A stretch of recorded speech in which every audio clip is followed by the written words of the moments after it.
Hey YouTube, welcome back to a brand new Animal Crossing video. Today, I'm breaking down why I think we could see a huge update drop for Animal Crossing New Horizons in 2024. Now, I know what you're thinking, Nintendo said they're finished, Nintendo said there won't be any more DLC, but do you know what? They say that all the time. They've literally denied consoles exist in the past, and then release them weeks later. And plus, it's the festive season, so we're allowed to dream a little.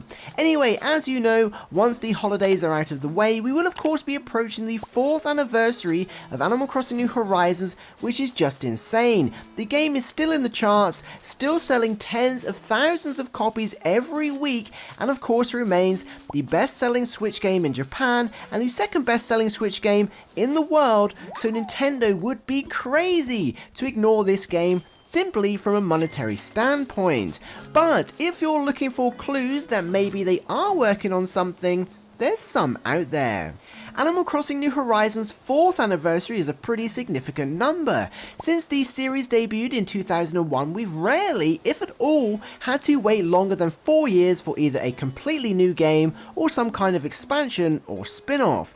If we look at Animal Crossing New Leaf, for example, which is of course the last mainline game before New Horizons, it was 4 years old, and at the end of the Nintendo 3DS's life, when Nintendo randomly out of the blue released the biggest update Animal Crossing had ever seen at the time.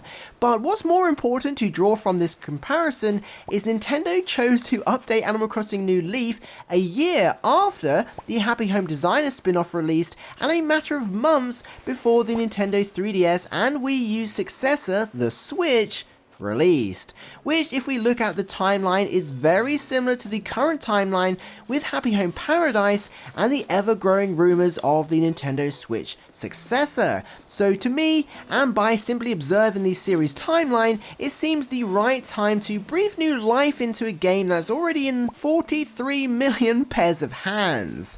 Now, it's difficult to put all your Bunny Day eggs in one veggie basket, so even if we were to ignore the fact Nintendo has done this with Animal Crossing in the past, there's still plenty of things happening that could be hinting that something new is on the horizons. I won't go into too much detail because we've already covered it, but Nintendo recently released new Animal Crossing Switch Lite bundles almost 4 years after the initial launch.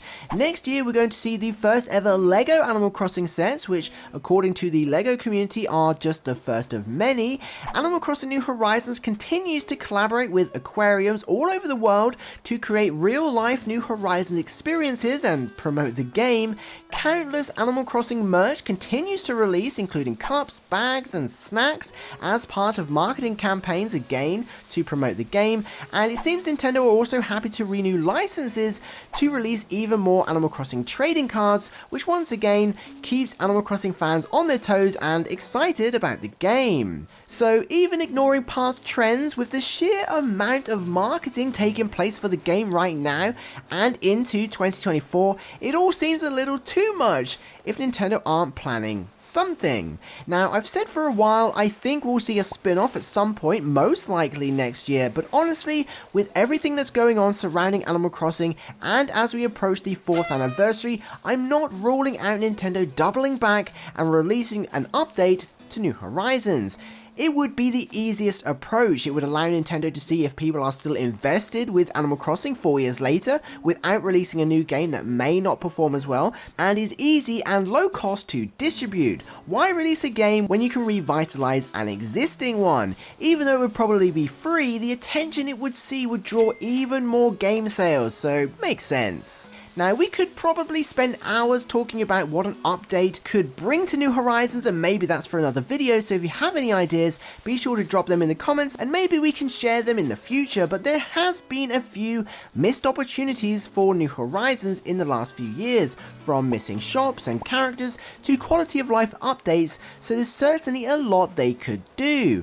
A few examples include bringing KK inside the Roost, or adding Celeste and the Observatory to the museum, upgrading Nooks and bringing a new Gracie Gray store to the island, upgrading the airport to incorporate the Pelicans and a post office, adding new Nook Miles, new fruit, new islands even. There really isn't a limit, and many of these things have featured in previous games, so if nothing else, would certainly please longtime fans of the series.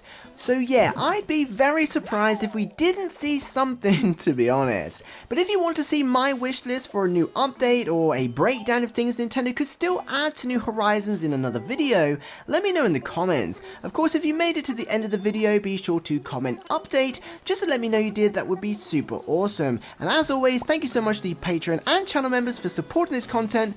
I'll see you in the next one. Peace.